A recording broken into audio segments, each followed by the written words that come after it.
और इधर राजधानी रायपुर में आज से बीजेपी का 2 दिन का चिंतन शिविर सीएम विष्णुदेव साय के नेतृत्व में आज से 2 दिवसीय चिंतन शिविर 3.0 चल रहा है। विकसित छत्तीसगढ़ के विजन को नई दिशा देने के लिए चिंतन शिविर में मंथन किया जा रहा है। IIM रायपुर में पूरा मंत्रिमंडल जुटा हुआ है। सुशासन और विकसित छत्तीसगढ़ के विजन पर मंथन हो रहा है। नीति, नवाचार, नेतृत्व और परिणाम आधारित प्रशासन पर विशेष सत्र किए जा रहे हैं। कृषि, उद्योग, निवेश, पर्यटन, खेल, टेक्नोलॉजी और जन सेवा पर नई रणनीति बनाई जाएगी। राष्ट्रीय स्तर के विशेषज्ञ मंत्रियों को सुशासन और भविष्य की चुनौतियों पर मार्गदर्शन देंगे। शिविर के पहले दिन 3 सत्र हैं। IIM रायपुर में पूरा मंत्रिमंडल जुटा हुआ है, जहां पर ये प्रशिक्षण शिविर चल रहा है। ऐसे में विशेषज्ञ मंत्रियों का मार्गदर्शन करेंगे।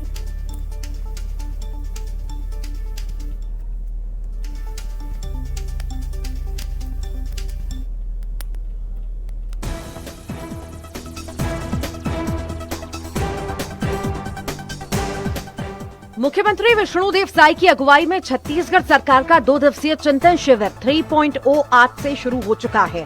रायपुर में आयोजित इस शिविर में मुख्यमंत्री समेत सभी मंत्री शामिल हो रहे हैं। इस बीच 2 दिन तक सरकार की कार्य प्रणाली, सुशासन, नई तकनीक और प्रदेश के विकास से जुड़े मुद्दों पर मंथन होगा। आपको बता दें, साय सरकार का तीसरा चिंतन शिविर IIM रायपुर में 2 दिवसीय शिविर 3.0, सीएम साय समेत पूरी कैबिनेट शामिल, मंत्रियों के होंगे अलग अलग सेशंस।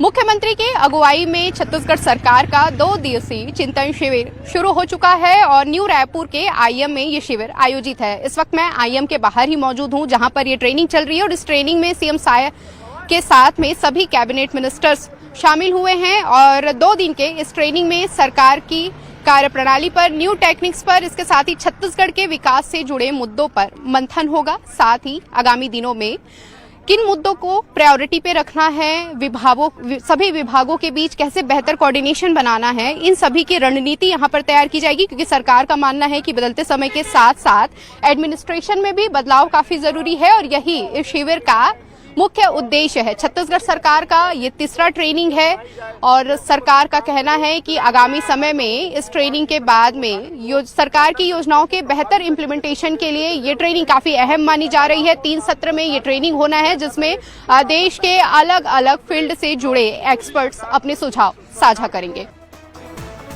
तो चलिए आपको बताते हैं इस चिंतन शिविर 3.0 में किन मुद्दों पर खास फोकस किया जाएगा।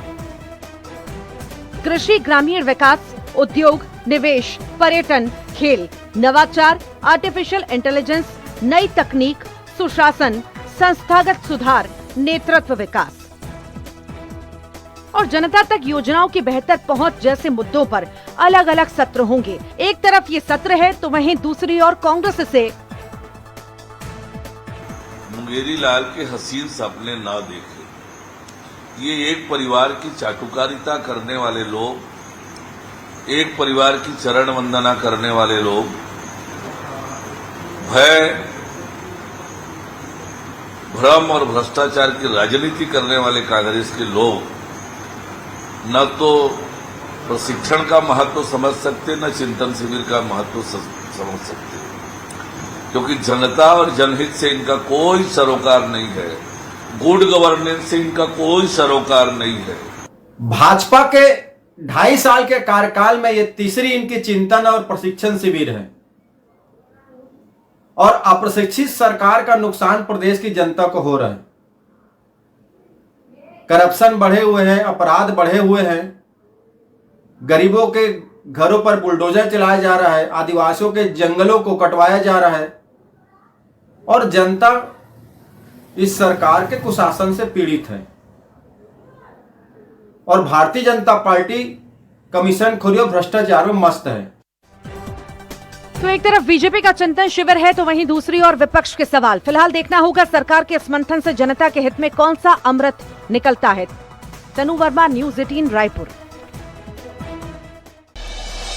अमरनाथ यात्रा का आज दूसरा दिन है। बाबा बर्फानी के दर्शन के लिए भक्तों का जोश आई है। श्रद्धा में डूबे भक्त सख्त सुरक्षा में अपनी यात्रा कर रहे हैं। आज तीसरा जत्था जम्मू के भगवती नगर बेस कैंप से रवाना हो गया है। जानकारी के मुताबिक यात्रा के पहले दिन 12,138 68 श्रद्धालुओं ने पवित्र गुफा में दर्शन किए। बाबा बर्फानी के दिव्य दर्शन पाकर श्रद्धालु गदगद हैं। अमरनाथ यात्रा का आज दूसरा दिन।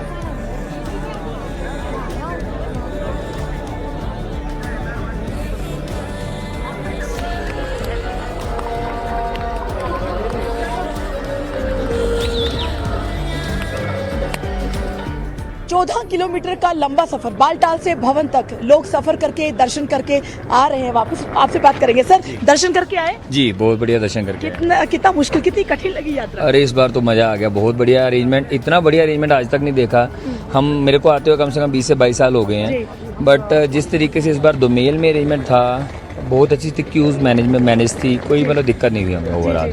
रास्ता कठिन था? इतना ज्यादा नहीं, आगे महादेव थे। आगे महादेव थे। नहीं, भक्ति में शक्ति है। भाई साहब दर्शन करके वापस आए आप? हाँ जी, कितना कल दर्शन किया जी, कल दर्शन प्रथम किए। यात्रा से। तो बाबा बर्फानी के दर्शन हुए, कैसी यात्रा रही? 14 किलोमीटर का लंबा सफर। यात्रा बहुत अच्छी रही, आगे से बहुत ज्यादा सुविधाएं बढ़ गई हैं, रास्ते बड़े अच्छे हो गए हैं। भगवान भोले शंकर जी ने बड़े अच्छे दर्शन दिए हैं। मैं तो सभी को कहता हूं जितनी जल्दी हो सके यहाँ पर आओ और बाबा जी के दर्शन करो। मेरी यहाँ पे पिछले 15 साल से मैं मेडिकल सेवा दे रहा हूँ। श्रद्धालुओं को यहाँ पे लंगर की बहुत ज़्यादा ज़रूरत है और जिस तरह से हम लोगों ने लंगर वाले ने बहुत अच्छी मैनेजमेंट कर रखी है। मैं तो चाहता हूँ पूरे भारतवर्ष से बहुत बिना डर बिना झिझक के यहाँ पे दर्शन करने आए, कोई भी ऐसी यहाँ पे कोई दिक्कत नहीं है। हम ना भीड़ बहुत सी, जब श्रद्धालु आ रहे हैं अपना रजिस्ट्रेशन करवा रहे हैं तो लोगों का कहना है कि 4-4 दिन भी लगे, तो आप इसकी खास जीती जाती सिस्टम में थोड़ी सी सुविधा देने की जरूरत है इनको। ये श्रद्धालु आता है 8-8 10-10 घंटे लाइन में लगता है, तो उसको टोकन दे देते हैं। टोकन देकर अगले दिन आओ, तो वो अगले दिन फिर लाइन में लगता है। खिड़की खुली, 3 घंटे बाद खिड़की बंद कर देते हैं, फिर 2 घंटे बाद खोलते हैं।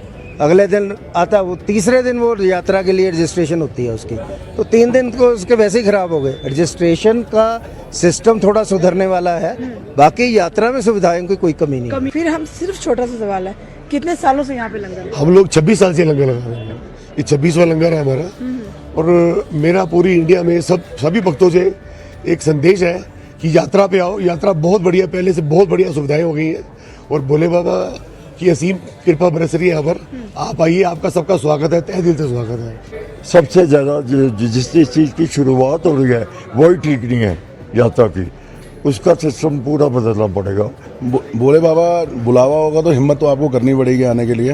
अगर आप हिम्मत करेंगे तो आप भोले बाबा को दर्शन जरूर देंगे। रजिस्ट्रेशन वगैरह सब हो गया आपका? रजिस्ट्रेशन हुआ है, बट वो डेट अभी खुली नहीं है। डेट्स पे बहुत प्रॉब्लम आ रही है, इसका इनको कोई हल करना चाहिए कि यात्री बहुत ज़्यादा परेशान हो रहे हैं। क्या परेशानी आई? डेट्स ही नहीं ओपन कर रहे। अब 6 तारीख अभी तक ओपन नहीं की है और वहाँ आगे रश भी नहीं है, कुछ भी नहीं कर रहे, कोई सुविधा नहीं है उस चीज़ की।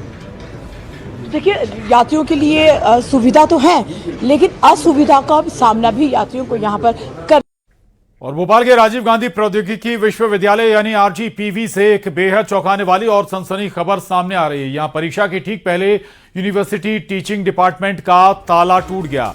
हैरान करने वाली बात यह है कि चोरों ने विभाग की अलमारी से 9 प्रश्न पत्रों के लिफाफे पार कर दिए हैं। परीक्षा के एन वक्त पर हुई इस बड़ी चोरी ने आरजीपीवी की सुरक्षा व्यवस्था की पोल खोल कर रख दी है और सुरक्षा के दावों पर गंभीर सवाल खड़े कर दिए हैं। मामले की गंभीरता को देखते हुए सुरक्षा प्रभारी डॉक्टर भूपेंद्र सिंह ने तत्काल इसकी शिकायत पुलिस से की, जिसके बाद गांधीनगर थाना पुलिस ने अज्ञात आरोपियों के खिलाफ एफआईआर दर्ज कर ली है और चोरों की तलाश में जुट गई है। फिलहाल परीक्षा को रद्द कर दिया गया है।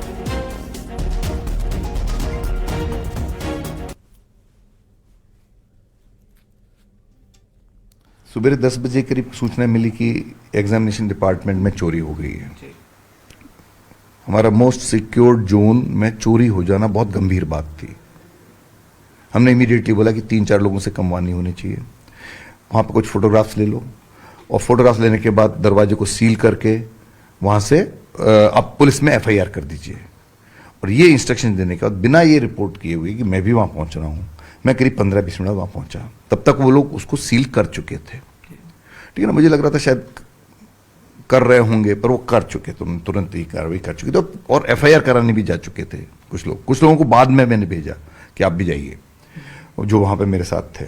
एक वेंटिलेटर टूटा हुआ था, मैंने उसको देखा। एक ने मेरे को हल्का सा बताया भी कि सर कोई आदमी इस रेलिंग पे चढ़ के कुछ ऐसे कुछ गया। राजीव गांधी टेक्नोलॉजिकल यूनिवर्सिटी में हुई पेपर चोरी की घटना ने एक बार फिर से मध्य प्रदेश की शिक्षा व्यवस्था और एग्जाम मैनेजमेंट पर गंभीर सवाल खड़े कर दिए हैं। मैं इस वक्त यूनिवर्सिटी के बाहर मौजूद हूं। इसी यूनिवर्सिटी कैंपस के अंदर जो पेपर्स हैं वो रखे गए थे और जहां पर पेपर रखे गए थे, बड़ी हैरानी की बात यह है कि वहां का अभी तक कोई सीसीटीवी फुटेज सामने नहीं आया है। वहां पर सीसीटीवी लगाए गए थे या नहीं लगाए गए थे, ये भी अपने आप में एक बड़ा सवाल जो है वो बना हुआ है।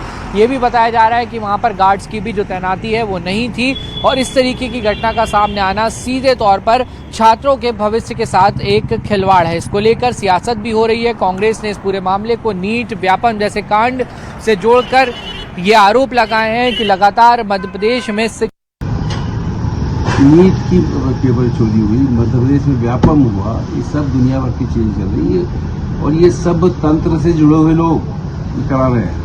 जब इसकी जांच होना चाहिए, इसकी जांच किसी सिटिंग जज से हाईकोर्ट कराना चाहिए कि आखिर ये बच्चों का भविष्य होगा क्या। कहीं ना कहीं लापरवाही है, सावधानी रखना चाहिए।